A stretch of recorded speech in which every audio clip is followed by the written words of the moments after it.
Sir ನಮಸ್ತೆ. ನನ್ನ ಹೆಸರು ಕುಮಾರ್ ಅಂತ ಹೇಳಿ. ತುಮಕೂರು ಡಿಸ್ಟ್ರಿಕ್ಕು ಚಿಕ್ಕನಾಗನಹಳ್ಳಿ ತಾಲೂಕು ತಿಮ್ನಹಳ್ಳಿ ಅಂತ ಗ್ರಾಮದವರು. ಇವ್ರು ನಮ್ಮ ಬ್ರದರ್ ದಯಾನಂದ್ ಅಂತೇಳಿ. ಇಬ್ಬರು ಸೇರಿ ಡೈರಿ ಫಾರ್ಮ್ ಮಾಡ್ತಾಯಿದ್ದೀವಿ. ನಾವು 2011ರಲ್ಲಿ ಈ ಡೈರಿ ಫಾರ್ಮ್ಗೆ ಬಂದ್ವಿ. ಬರೋದಕ್ಕೆ ಕಾರಣ ಏನು ಅಂದರೆ, ಅಡಿಕೆಯಲ್ಲಿ ಸ್ಟಮ್ ಬ್ಲೀಡಿಂಗ್ ಅಂತ ಒಂದು ರೋಗ ಇದೆ. ಅದು ಬಂದು ನಮ್ದು ಅಡಿಕೆ ತೋಟ ಎಲ್ಲ ಹಾಳಾಗೋಯ್ತು. ಆಗ ಹಸುಗೆ ಬಂದ್ವಿ. ಇನ್ನೇನು ಬೇರೆ ಪರ್ಯಾಯ ಇವಾಗ ಏನೂ ಮಾಡೋಕ್ಕಾಗಲಿಲ್ಲ ನಮಗೆ. ಆ ಟೈಮಲ್ಲಿ ಹಸುಗೆ ಬಂದ್ವಿ. ಹಸು ಸ್ಟಾರ್ಟಿಂಗು ಒಂದು 2 ತೊಗೊಂಬಂದ್ವಿ. 2 ತೊಗೊಂಡು ಫಸ್ಟ್ ಹಸುನೇ ಫೇಲ್ ಆಗೋಗ್ಬಿಡ್ತು. ತುಂಬ ಲಾಸ್ ಆಯ್ತು ಅವತ್ತು. ಅವತ್ತಿನ ಕಾಲಕ್ಕೆ ಹೆಚ್ಚು ಕಡಿಮೆ ಒಂದು 62-63 ಸಾವಿರ ರೂಪಾಯಿ ಅವತ್ತಿನ ರೇಂಜು. ಅವತ್ತೇ ಹಸು ಫೇಲ್ ಆಯಿತು. ಅವತ್ತಲ್ಲೇ ನಮ್ಮ ಫಾದರೆಲ್ಲ ಇಲ್ಲ ಫೇಲ್ ಆಗಿಬಿಡ್ತು, ಬೇಡ ಬಿಟ್ಬಿಡ್ರಿ ಇದನ್ನು ಬಿಟ್ಟು ಬೇರೆ ಏನೋ ಮಾಡೋಣ ಅಂತ ಇದು ಮಾಡಿದ್ರು. ಇಲ್ಲ ನಮ್ಗೆ ಯಾಕೋ ಇಲ್ಲ ಮಾಡಲೇಬೇಕು ಅದನ್ನು, ನೋಡೋಣ ಪ್ರಯತ್ನ ಪಡೋಣ ಇನ್ನೊಂದು ಪ್ರಯತ್ನ ಅಂತೇಳಿ ಮತ್ತೆ ಸ್ಟಾರ್ಟ್ ಮಾಡಿದ್ವಿ. ಮತ್ತೆ ಸ್ಟಾರ್ಟ್ ಮಾಡಿ ಹಸುಗಳು ತಂದು ಸಕ್ಸಸ್ಫುಲ್ ಆದ್ವಿ. ಸ್ವಲ್ಪ ಒಂದು ರೇಂಜಲ್ಲಿ ಹಾಲು ಚೆನ್ನಾಗಿ ಬರಬೇಕಾದ್ರೆ ನಮಗೊಂದು ದೊಡ್ಡ ಆಘಾತ ಸ್ಟಾರ್ಟ್ ಆಗ್ಬಿಡ್ತು. ಹಸುಗೆ ಬ್ರುಸೆಲೋಸಿಸ್ ಅಂತ ಒಂದು ಕಾಯಿಲೆ ಬಂದ್ಬಿಡ್ತು ನಮ್ಮ ಹಸುಗಳಿಗೆಲ್ಲ 2017ರಲ್ಲಿ. ಬಂದಾಗ ಏನಾಯಿತು, ಹಸುಗಳೆಲ್ಲ ಸೇಲ್ ಮಾಡೋ ಸ್ಟೇಜಿಗೆ ಬಂತು. ಸೇಲ್ ಮಾಡೋ ಸ್ಟೇಜಿಗೆ ಬಂದಾಗ ಮಧ್ಯ ಅಕ್ಷಯಕಲ್ಪಗೆ ನಾವು ಹಾಲು ಕೊಡ್ತಾ ಇದ್ವಲ್ಲ, ಅವರು ಮಧ್ಯೆ ಇಂಟರ್ಫಿಯರ್ ಆದರು. ಇಲ್ಲ ನೀವು ಹಸುಗಳು ಮಾರಬೇಡಿ, ನೀವು ಮಾರಿದ್ರೆ ಎಲ್ಲ ಕಡೆ ಸ್ಪ್ರೆಡ್ ಆಗುತ್ತೆ, ಇದು ಮಾಡಬೇಡಿ ಈ ಕೆಲಸ ಅಂದರು. ನಮಗೂ ಅದು ಮನವರಿಕೆ ಆಯಿತು, ಮಾಡೋದು ಬೇಡ ಈ ಕೆಲಸ, ನಮ್ಮಿಂದ ಬೇರೆಯವ್ರಿಗೆ ತೊಂದರೆ ಆಗೋದು ಬೇಡ, ಇದು ಎಲ್ಲ ಕಡೆ ಸ್ಪ್ರೆಡ್ ಆದರೆ ನಮಗೂ ತೊಂದರೆನೇ, ಇನ್ನೊಂದು ದಿವಸ ನಾವು ಹಸು ತರಕ್ಕೆ ಹೋದ್ರೆ ನಮಗೂ ಆಗ್ಬೋದು ಈ ತಪ್ಪು ಆಗುತ್ತೆ ಅಂತೇಳಿ ಅದನ್ನು ಕಿಲ್ ಮಾಡಿಸಿ ಅಕ್ಷಯಕಲ್ಪದಿಂದ ಸ್ವಲ್ಪ ಇದನ್ನು ದನ ಸಹಾಯ ಮಾಡಿದ್ರು. ಆವಾಗ ಏನು ಹಸು ತರಲಿಕ್ಕೆ ಮತ್ತೆ ಸಾಲ ಕೊಟ್ಟರು. ಅವರು ಸಾಲವಾಗಿ ಕೊಟ್ಟರು. ಅವರು ಇಲ್ಲ ಸಾಲವಾಗಿ ಕೊಡಲಿಲ್ಲ, ಹಂಗೆ ಕೊಡೋಕ್ಕೆ ಬಂದರು. ಆದರೆ ನಾವು ಒಪ್ಪಲಿಲ್ಲ, ಬಿಟ್ಟಿ ಆಗಬೇಡ ಸಾಲವಾಗೇ ಕೊಡ್ರಿ ನಮಗೆ ಅಂತ ಹೇಳಿ ಬಂದ್ವಿ. ಮತ್ತೆ ಹಸು ತೊಗೊಂಬಂದ್ವಿ. ಮತ್ತೆ ಇದಕ್ಕೆ ಬಂದು ಮತ್ತೆ ಸ್ಟಾರ್ಟ್ ಮಾಡಿದ್ವಿ. ಆದರೂ ಆವಾಗ ಸ್ವಲ್ಪ ನೋವು ಅನುಭವಿಸಿದ್ವಿ. ಯಾಕೆಂದರೆ ನಾವು ಹಸುಗಳು ಕಿಲ್ ಮಾಡಿದ್ದು ಬೇರೆ ಕಡೆ ಯಾರಿಗೂ ತೊಂದರೆ ಆಗಬಾರ್ದು ಅಂತ ಹೇಳಿ. ಆದರೆ ಇಲ್ಲಿ ಲೋಕಲ್ಸ್ ಏನಾಯಿತು, ಅವತ್ತು ಇನ್ಶೂರೆನ್ಸ್ ಆಸೆಗೋಸ್ಕರ ಹಸು ಕಿಲ್ ಮಾಡಿದ್ದಾರೆ ಅಂತ ಹೇಳಿ ನಮ್ಗೆ ಅಪವಾದ ಬಂತು. ಆ ಟೈಮಲ್ಲಿ ಅದನ್ನೆಲ್ಲ ಫೇಸ್ ಮಾಡಿದ್ವಿ. ಆಮೇಲೆ ದಂಡ ಹಾಕಿದ್ರು ನಮ್ಗೆ ಅವತ್ತು. ಆ ಥರ ಪರಿಸ್ಥಿತಿಯಿಂದ ನೀಚ್ಕೊಂಡು ಬಂದು ಇವತ್ತು ಈ ಸ್ಟೇಜಲ್ಲಿ ಇದ್ದೀವಿ. ಈಗ ಪರವಾಗಿಲ್ಲ, ಚೆನ್ನಾಗಿದೆ, ಏನು ತೊಂದರೆ ಇಲ್ಲ. ಹಸುವಿಂದ ಏನು ಸ್ವಂತ ಬೂಸ ನಾವೇ ಜೋಳ ತಗೊಂಡು ಮಿಲ್ ಮಾಡ್ತಾ ಇರೋದ್ರಿಂದ, ಪ್ರತಿಯೊಂದನ್ನು ನಾವೇ ಮಾಡೋದ್ರಿಂದ, ಎಲ್ಲ ಕೆಲಸನೂ ನಮ್ಮ ಅಣ್ಣ ನಾನು ಶೇರ್ ಮಾಡ್ತಾ ಇರೋದ್ರಿಂದ ಚೆನ್ನಾಗಿದೆ, ಆರೋಗ್ಯವಾಗಿದೆ. ಏನು ಹಸು ಡೈರಿ ಫಾರ್ಮ್ ಆರೋಗ್ಯವಾಗಿದೆ.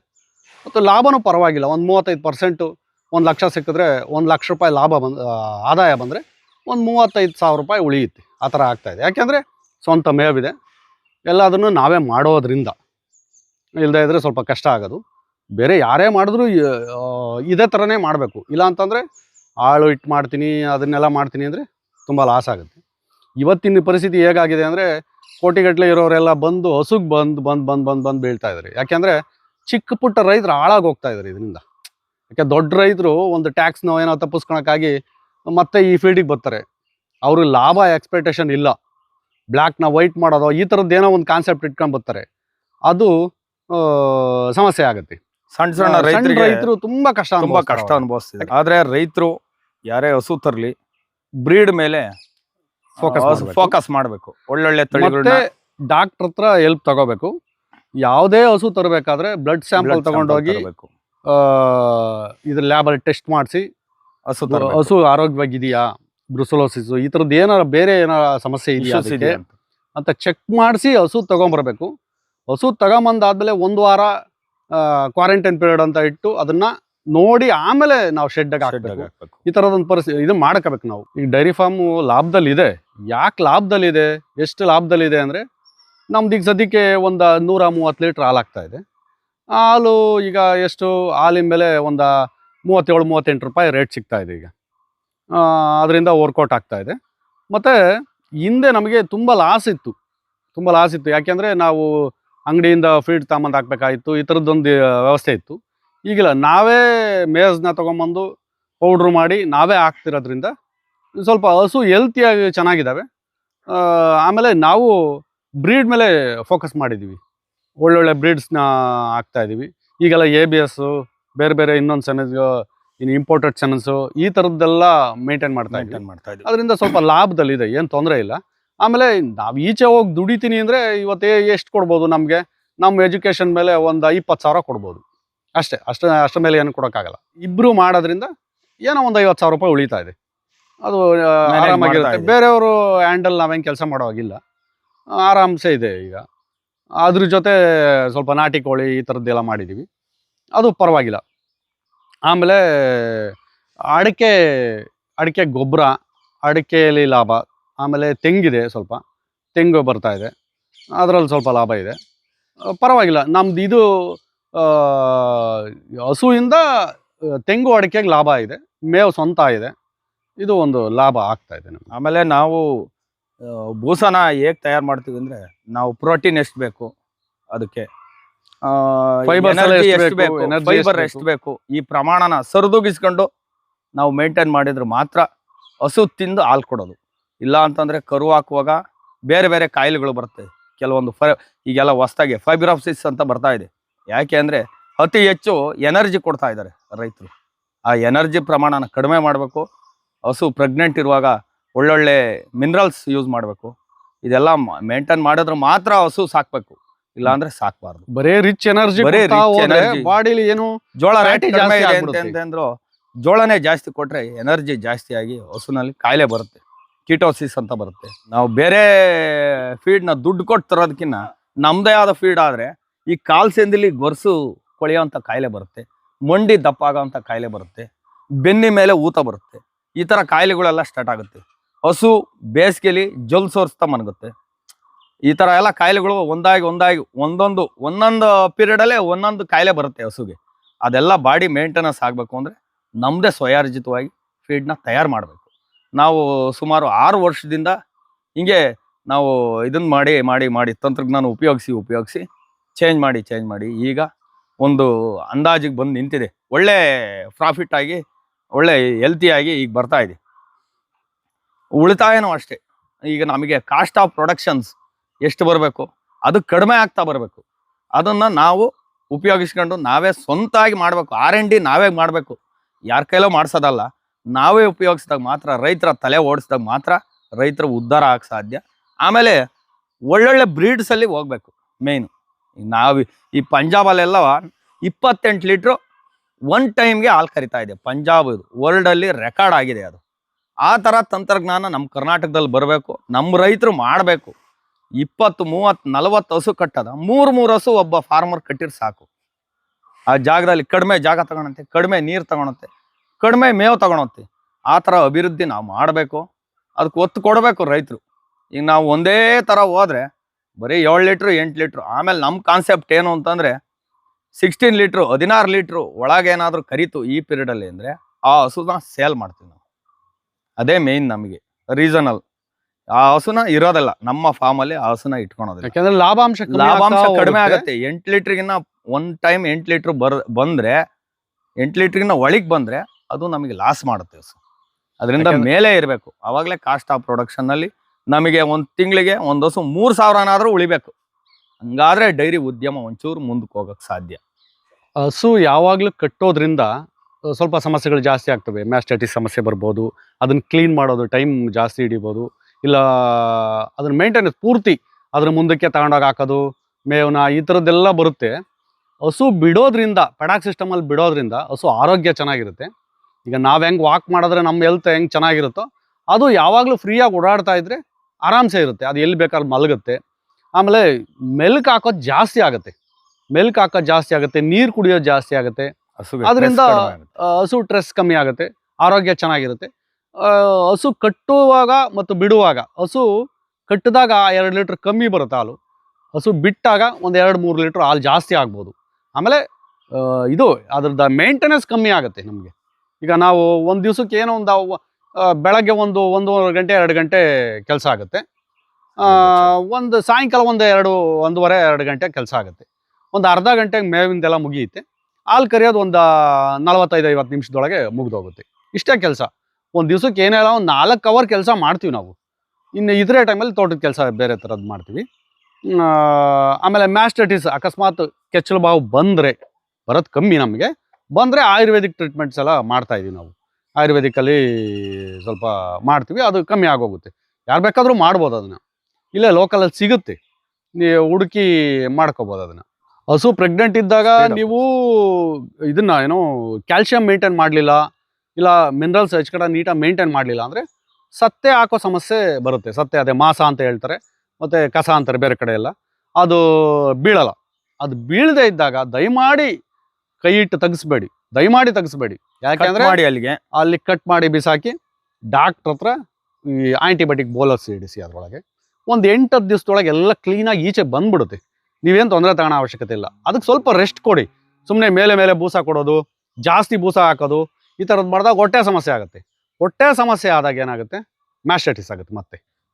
ಮತ್ತೆ ಅದೇ ತಪ್ಪು ಮಾಡ್ದಂಗೆ ಆಗುತ್ತೆ. ಅದಕ್ಕೆ ಗಬ್ಬದಲ್ಲಿ ಮಿನರಲ್ಸ್ ಮೇಂಟೆನೆನ್ಸ್ ನೀಟಾಗಿ ಮಾಡಿ.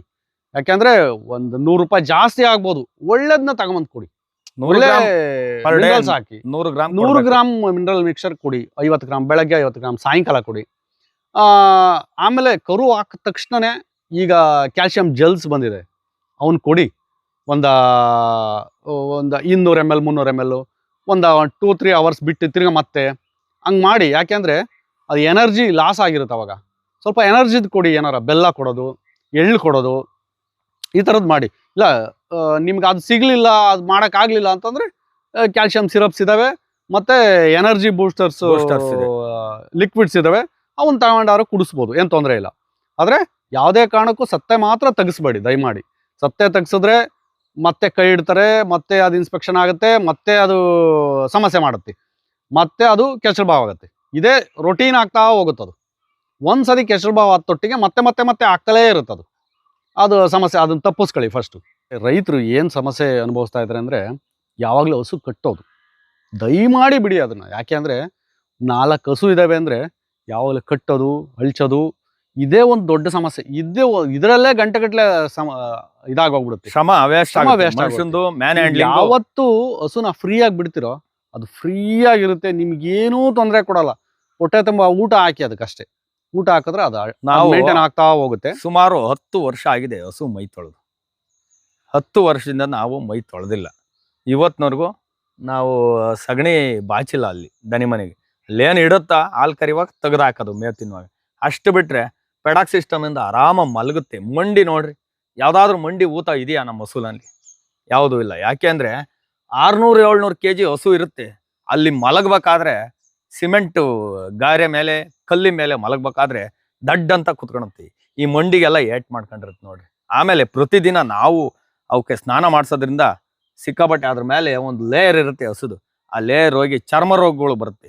ಆಮೇಲೆ ನಮ್ಮ ಕಾಲಲ್ಲೂ ಅಷ್ಟೇ, ಈ ನಮ್ಮ ಕಾಲ್ ಬೆಟ್ಸಂದಲ್ಲೆಲ್ಲ ಸೆಳೆಯುತ್ತೆ, ನಮಗೂ ಆರೋಗ್ಯ ಸಮಸ್ಯೆ ಆಗುತ್ತೆ. ಅದರಿಂದ ಯಾವಾಗ್ಲೂ ತೊಳೆಯೋದು, ಯಾವಾಗ್ಲೂ ಕಟ್ಟೋದು, ಯಾವಾಗ್ಲೂ ತೊಳೆಯೋದು, ಯಾವಾಗ್ಲೂ ಕಟ್ಟೋದು, ಇದನ್ನೇ ಮಾಡ್ತಾ ಹೋದ್ರೆ ಬೇರೆ ಏನು ಕೆಲಸ ಮಾಡಂಗೆ ಇಲ್ಲ. 4 ಹಸು ಇದೆ ಅಂತಂದ್ರೆ ಅವ್ನಿಗೆ ಬೆಳಗ್ಗೆಯಿಂದ ಸಾಯಂಕಾಲದವರೆಗೂ ಅದೇ ಕೆಲಸ, ಇನ್ನೇನು ಬೇರೆ ಕೆಲಸ ಇರಲ್ಲ. ಪೆಡಾಕ್ ಸಿಸ್ಟಮ್ ಮಾಡಿದ್ರೆ, ಪೆಡಾಕ್ ಸಿಸ್ಟಮ್ ಮಾಡಿದಷ್ಟು ನಿಮ್ಮ ಮೈಂಡ್ ಫ್ರೀ ಆಗುತ್ತೆ, ನೀವು ಫ್ರೀಯಾಗಿ ಹೋಗ್ಬೋದು. ನೀವು ಬೆಳಗ್ಗೆ ಹಸು ಕೆಲಸ ಎಲ್ಲ ಮುಗಿಸಿ ಹಸು ಬಿಟ್ಟು ಹೋದ್ರೆ ಮತ್ತೆ ಸಾಯಂಕಾಲ ಬಂದು ಈ ಕೆಲಸ ಮಾಡ್ಕೋಬೋದು. ಈಗ 4 ಗಂಟೆಗೆ ಸ್ಟಾರ್ಟ್ ಮಾಡಿದ್ರೆ 6 ಗಂಟೆ ಅಷ್ಟೇ ಮುಗಿದೋಗುತ್ತೆ ಕೆಲಸ. ಅಷ್ಟು ಮಾಡಿ ದಯಮಾಡಿ ಹಸು ಕಟ್ಟೋ ವ್ಯವಸ್ಥೆ ಬಿಟ್ಟು. ಪೆಡಾಕಲ್ಲಿ ಇನ್ನೂ ಒಂದು ಸಿಸ್ಟಮ್ ಬಂದಿದೆ ಈಗ. ಏನು ಅಂತಂದ್ರೆ ಪೆಡಾಕ್ಕೆಲ್ಲ ಶೀಟ್ ಹಾಕ್ಬಿಡೋದು, ಕಡಿಮೆ ಜಾಗನ ಬಿಸಿಲು ಬಿಡೋದು, ಇನ್ ಮಿಕ್ಕಿದ್ದೆಲ್ಲ ನೀರು ಬೀಳದ ವ್ಯವಸ್ಥೆ ಮಾಡ್ಬಿಟ್ರೆ ಅದು ಒಂದು ಪ್ಲಸ್ ಪಾಯಿಂಟ್ ಆಗಿದೆ. ನಾವು ಈ ತರ ಮಾಡಿದೀವಿ. ಈಗ ಮಾಡ್ತಾ ಮಳೆ ನೀರು ಅದ್ರೊಳಗೆ ಹೋಗ್ಲಿಲ್ಲ ಅಂದ್ರೆ ಆರಾಮ್ಸೆ ಅಲ್ಲಿ ಬೇಸಿಗೆ ಅಲ್ಲಿ ಮಲಗುತ್ತೆ. 1 ವರ್ಷಕ್ಕೊಂದ್ಸಲಿ ಸಗಣಿ ಎತ್ಬೋದು. ಅವಾಗ ವರ್ಷಕ್ಕೊಂದ್ಸಲಿ ಸಗಣಿ ಎತ್ಬೋದು. ಆ ತರ ಟೆಕ್ನಿಕ್ ಈಗ ಬಂದಿದೆ. ಬೇರೆ ದೇಶದಲ್ಲೆಲ್ಲ ಆಲ್ರೆಡಿ ಬಂದಿದೆ, ಬೇರೆ ಸ್ಟೇಟ್ ಅಲ್ಲಿ. ಈಗ ನಾವು ಅದನ್ನ ಈಗ ಒಂದು 40 ಅಡಿ ಹಾಕಿದೀವಿ, ಹೋದ ವರ್ಷ ಹಾಕಿದೀವಿ. ಈಗ ಅದನ್ನ ಒಂದು 80 ಮಾಡ್ಬಿಟ್ರೆ ಈ ಹಸು ಬೇಕಾದ ಬಿಸ್ಲಿಗೆ ಬರುತ್ತೆ, ಮತ್ತೆ ನೆರಳಬೇಕು ಅಂದ್ರೆ ಅದ್ರ ಕೆಳಗೆ ಹೋಗುತ್ತೆ. ಬಟ್ ಆದ್ರೆ ಬಹಳ ಸ್ಮೂತ್ ಆಗಿರುತ್ತೆ ಅದ್ರಡೆಗೆ. ಸಗಣಿ ಇಟ್ಟು 1.5 ಅಡಿ 2 ಅಡಿ. ಯಾಕೆಂದ್ರೆ ಇದು ಬೆಡ್ ಆಗ್ಬಿಡುತ್ತೆ, ಧೂಳು ತರ ಆಗಿದೆ ಇದೆಲ್ಲ. ಬೆಡ್ ಆಗ್ಬಿಡುತ್ತೆ, ಮಲಗಕ್ಕೆ ಈಸಿ ಆಗುತ್ತೆ, ಮಲಗಕ್ಕೆ ಈಸಿ ಆಗುತ್ತೆ, ಎದ್ದೊಳಕ್ ಈಸಿ. ಈಗ ಅಲ್ಲಿ ಕಟ್ಟಿದಾಗ ಎದ್ದೊಳ ತುಂಬಾ ಕಷ್ಟ. 600-700 kg ಇರುತ್ತೆ, ಕೆಚ್ಚಲು ಒತ್ಕೊಂಡು ಕೂತಿರುತ್ತೆ. ಆಮೇಲೆ ಮಲಗ್ದಾಗ ಆ ಜಾಗದಲ್ಲಿ ಮಲಗ್ದಾಗ ಅದು ಎಷ್ಟು ಬೇಕು ಅಷ್ಟೇ ಜಾಗ ತಗೊಂತ ಇರುತ್ತೆ. ಅದು ಜಾಗ ಕೊಟ್ಟಿರಲ್ಲ, ತುಂಬಾ ಜಾಗ ಕೊಟ್ಟಿರಲ್ಲ. ಅದು ಇರೋ ಜಾಗದಲ್ಲೇ ಅನುಸರಿಸ್ಕೊಂಡು ಮಲಗುತ್ತೆ. ಅದು ಮಲಗ್ದಾಗ ಕೆಚ್ಚಲು ಒತ್ತೋದು, ಕೆಚ್ಚಲಲ್ಲಿ ನೋಡಿ ಮಲಗಿದೆ ನೋಡಿ, ಲೀಕ್ ಆಗೋದು, ಈ ತರದ್ದೆಲ್ಲ ಸಮಸ್ಯೆ ಆಗುತ್ತೆ. ನೀವು ಯಾವಾಗ ಬಿಟ್ಟಾಗ ಅದು ಫ್ರೀಯಾಗಿ ಮಲಗುತ್ತೆ. ನೀವ್ ಹೆಂಗೆ ಆರಾಮ್ಸೆ ಮಲಗ್ತೀರಾ ಅದು ಫ್ರೀಯಾಗಿ ಮಲಗುತ್ತೆ.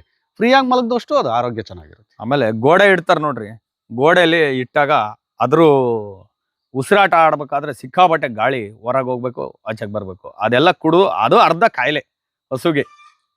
ಬೆಳಿಗ್ಗೆ ಎದ್ದು ನೋಡ್ರಿ ಅವ್ರ ಬಾಕ್ಸ್ ಇಷ್ಟಿರುತ್ತೆ. ಬೇರೆ ಹಸು ಫಾರ್ಮ್ ಅಲ್ಲಿ ಹೋದ್ರೆ ಇಷ್ಟಿಷ್ಟು ಬಾಕ್ಸ್ ಇಟ್ಟಿರ್ತಾರೆ ಮೆಡಿಸಿನ್ಸ್. ಯಾಕೆಂದ್ರೆ ಡೈಲಿ ಚುಚ್ಚಬೇಕು. Medicines free. ನಮ್ಮ ಡೈರಿ ಫಾರ್ಮ್ ಅಲ್ಲಿ ಮೆಡಿಸಿನ್ ಫ್ರೀ. ಫ್ರೀ, ಆರಾಮಾಗಿರ್ಬೋದು. ಯಾವತ್ತು ಮೆಡಿಸಿನ್ ಉಪಯೋಗಿಸೋದಿಲ್ಲ. ವರ್ಷದಲ್ಲಿ 1 ಸತಿ 2 ಸತಿ, ಅದೆಲ್ಲ ಕಾಮನ್. ಈಗ ವೆದರ್ಸ್ ಏನೋ ಸಮಸ್ಯೆ ಆಗ್ಬೋದು, ವೆದರ್ ಸಮಸ್ಯೆ ಆದಾಗ ಏನು ಮಾಡೋಕ್ಕಾಗಲ್ಲ, ಅದು ಕಾಮನ್ ಆಗಿ ಬಂದೇ ಬರುತ್ತೆ ಎಲ್ಲದಕ್ಕೂ. ಆ ಸಮಸ್ಯೆ ಬಿಟ್ರೆ ಯಾವಾಗಲೂ ಕೆಚ್ಚಲು ಬಾವಿಗೆ ಟ್ಯೂಬ್ ಹಾಕು, ಯಾವಾಗಲೂ ಜ್ವರ ಬಂದೈತೆ, ಯಾವಾಗಲೂ ಹೊಟ್ಟೆ ಒಬ್ಬರ ಬಂದೈತೆ, ಈ ಥರ ಸಮಸ್ಯೆನೇ ಇಲ್ಲ. ಫ್ರೀಯಾಗಿ ಬಿಟ್ಟಷ್ಟು ಅದು ಹೆಲ್ದಿ ಆಗಿರೋ ಹಸು ಹೆಲ್ದಿ ಆಗೋಗ್ಬಿಡುತ್ತೆ ಪೂರ್ತಿ. ಅದು ಓಡಾಡುತ್ತೆ, ವಾಕ್ ಮಾಡುತ್ತೆ, ಬಿಸಿನೀರು ಬರುತ್ತೆ, ನೆರಳಿಗೆ ಬರುತ್ತೆ, ನೀರು ಕುಡಿಯುತ್ತೆ, ಯಥೇಚ್ಛವಾಗಿ ನೀರು ಕುಡಿಯುತ್ತೆ. ನೀರು ಎಷ್ಟು ಕುಡಿಯುತ್ತೋ ತುಂಬಾ ಒಳ್ಳೇದು. ನೀರು ಎಷ್ಟು ಕುಡಿದ್ರು ಅಷ್ಟು ಒಳ್ಳೇದು.